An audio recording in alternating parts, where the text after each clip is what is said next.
So one big challenge is like knowing things are even out there that could help you. And then the hard thing is if you have a firm that's more than just you or you an assistant, adoption.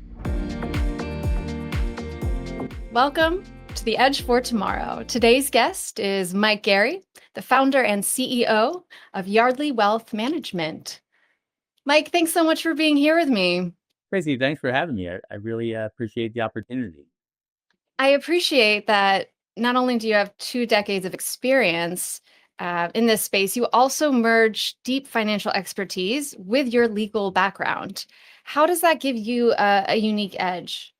Well, it's nice having a legal background because things come up all the time with beneficiaries or account titling, stuff that a lot of times people don't even think about. I don't know how many times we have people put maybe their spouse as their primary beneficiary and then their kids as their contingent. And I say, well, your kids are 2 and 4. You don't want them to be your contingent beneficiary. So, we can work with people and make sure that we incorporate their estate planning documents if they have them, or we do that. I have a sister company, Yardley Estate Planning, where I do practice estate planning law, mostly for ongoing clients and in Pennsylvania and New Jersey, where I'm licensed. What do you think is the primary driver behind having a successful business in today's day and age in the wealth space? Hard work, I think. Um, it's a hard, like, there are a lot of wealth managers who are successful because they're very good at sales or connecting with people, and they may not have like the best technical skills. And there are people with great technical skills who be good planners that aren't so good at necessarily at communicating their value to prospective clients or even to their own clients, right? So it's challenging. But I do think that communication skills are, unfortunately, maybe why most advisors are successful. But then, even if people are good at that initial sale, they generally have to be at least pretty competent in other aspects to maintain clients, right? Because clients will know soon enough if you're actually not paying attention or not doing what you said you would do, or on to somebody else.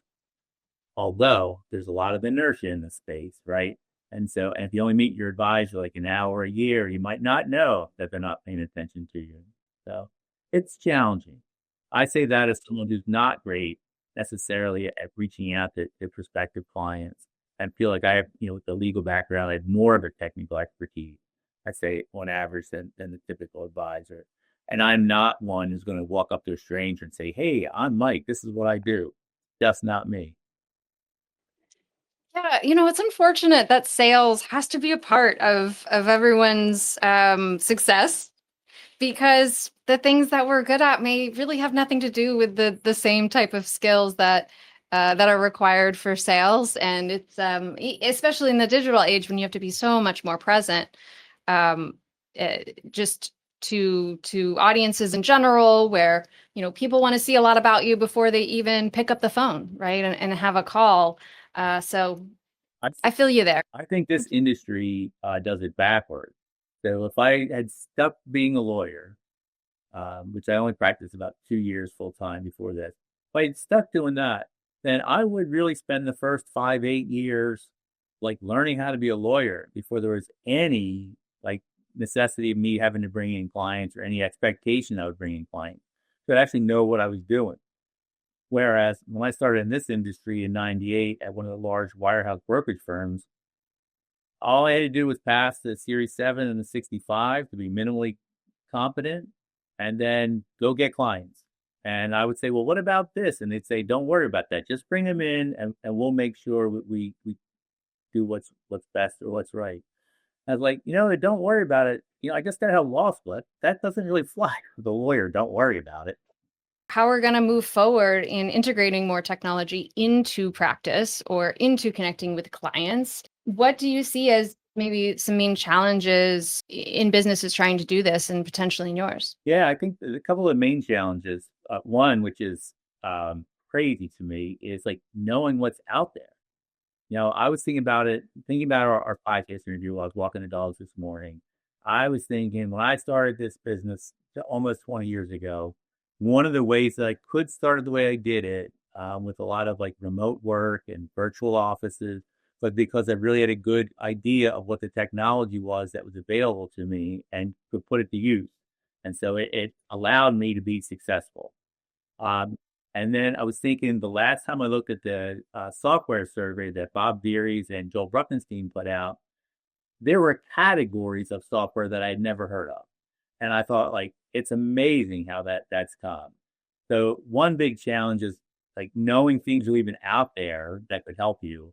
And then the hard thing is if you have a firm that's more than just you or you an assistant, adoption, right? Like getting people on board, getting people to learn. If you have to take stuff from one current provider and move it to a new provider, it's hard and time consuming, and some things get lost or changed in the shuffle. I'm lucky in our office, we have a woman, our COO, Karen Lynch, is more experience in the fee only space than I am, right? So got a lot of experience. And she was always the one that did the software adoption and training. And I am so glad that she can do that because if it was me, it wouldn't get done. I'd be using the tools from 2005. What's one technology or tool that has made a measurable impact on your team's productivity, client services, or really anything?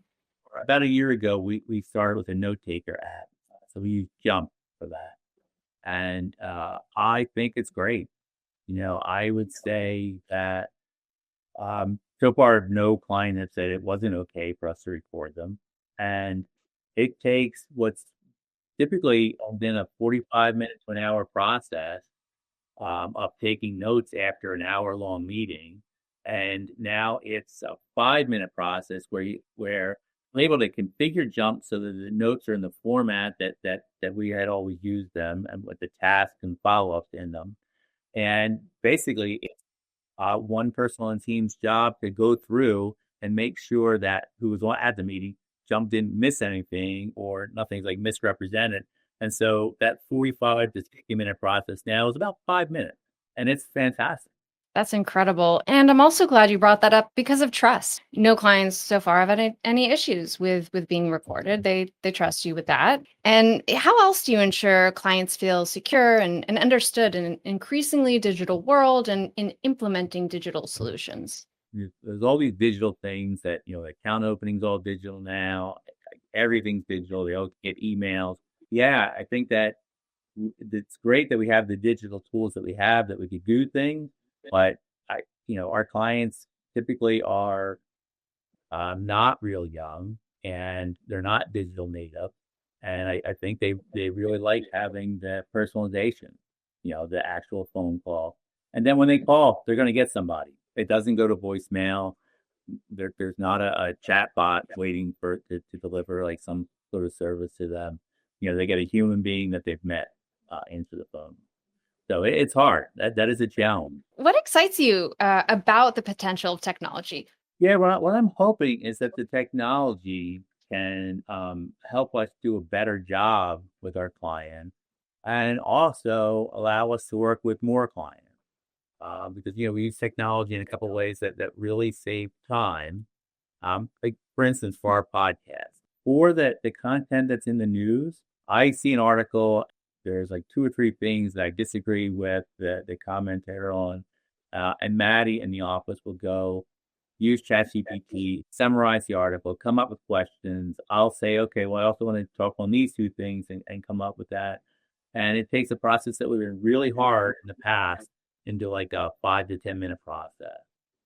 And using tools like that where we can saves us money, gets us more productive, and hopefully gives us more time to do the human things that we need and want to do. What does growth look like for you? I'm going to knock wood here. Growth has been good. We grow in the 10 to 15% range per year, not including like the market. I wanted to not sell to a larger financial institution because I was concerned about clients. And I knew that I couldn't just like have no plan of just like dying at my desk one day.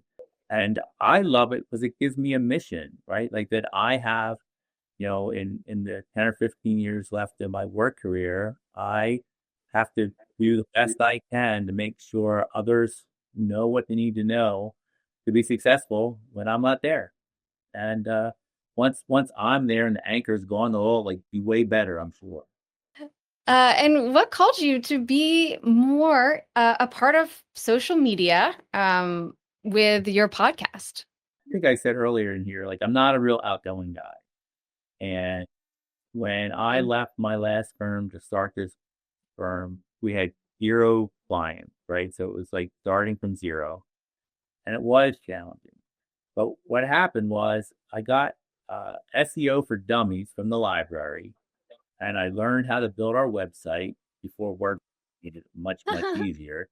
That podcast is just the latest iteration of that. We've had Facebook and Instagram and Twitter, been on LinkedIn for almost 20 years. Yeah, all those things do try to drive people to the website. I guess the benefit of all this is that when people reach out now about being a client, they generally like know who we are, what our philosophy is, because it's all right out there. Like if it's so much easier to look up. Now, like if you want to know how I feel about index funds, let's say, you could Google that and you'll get good results and you'll know how I stand. So, do you think it's the case then that when somebody gets on a call with you or has their first interaction with you, it is apparent that they've definitely checked something out, whether it was LinkedIn, Facebook, YouTube, that there are touch points that people want to have before connecting. I'd say almost all the time. When we say, "Oh, how'd you hear us?" We're like, "Oh, well, we saw your sign when we walked down Main Street, and then I went and I listened to a couple of your podcasts. I went on and saw some of your blog posts, and yeah, it's more often than not, probably much more often than not, that they're fairly familiar with who we are, how we work." And that's interesting because it also leads us to think more carefully about what metrics we care about because it's not always number of followers, number of subscribers, number of people really engaging because your clientele may have never engaged at all. They're just looking to check it out. And so they can be a little bit more silent when it comes to the Yeah, metrics. that's a good point, and I would say most don't have any kind of interaction. Like they may follow or they may not. They might just like click on some links to see things. For the most part, I'd say most of them just connect on social after they become a client. Yeah, no, I love thinking about this. It's such a web right now. Speaking about this prospect led sale on the business side of things, that we are planning this strategic funnel, or we are creating ways to bring people in, or we are specifically doing outbound to connect with people. Honesty, they really do get to drive that you understand, right? You said it before. They want to see what your perspective was on a specific market or investment strategy. I don't even know what that would be for me because we don't do any kind of like active personal outreach. I don't really have metrics for the funnel, but I try to figure out like how often we should post on different things, how often I should comment on others' posts on things. And it's more driven like that than Mhm. kind of like active. And I guess that's a strategy, but I never think about it as being one. It's so important, actually. It is very important, engaging with other people's content. And that's where automation also has its limitations as well in the sales space and in the digital marketing space. We love that AI can craft messaging, can even connect with people right on LinkedIn or like posts. But when it comes to deep, interesting interactions, commenting, you want to do those things yourself, right? I mean, who knows what AI is going to say? LinkedIn just wants to see it. It's almost like we are if we want to put content out on LinkedIn, we kind of have to show for LinkedIn. LinkedIn's like, well, if I don't see you commenting on other people's posts, I'm not going to push yours out to everyone. And what do you see for changes that are going to be happening for your company in 2026? I don't think we'll have any hiring in 2026, but we'll probably need to hire our next lead advisor in 2027 if growth stays similar. Yeah, that's amazing. Um, yeah, sounds like things are just going on the right trajectory. Where can people find you if they want to learn more or check out your podcast or, Company Yardley Wealth Management. You Google that and you'll find us. Yardley is Yardley. Um, and it's easy enough to find me on socials. I've been doing this search engine stuff now for almost 20 years, and good or bad, it's easy to find me online. what are some advice that you have for people who are looking to hire a financial planner? Yeah, so I think the things that separate us a little bit are that we're wholly independent.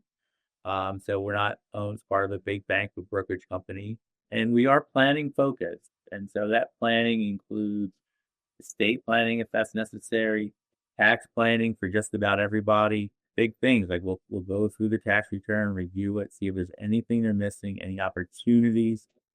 Taxes are a big pain point for a lot of people, and we do a pretty thorough job with that.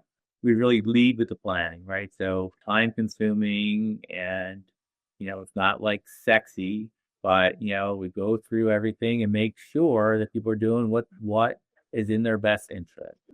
Amazing. Well, Mike, thanks so much for being here today. I really appreciate your time, your insights, and also your views on the tech implementation and on the digital space. I think a lot of people still have a lot to play with when it comes to those things.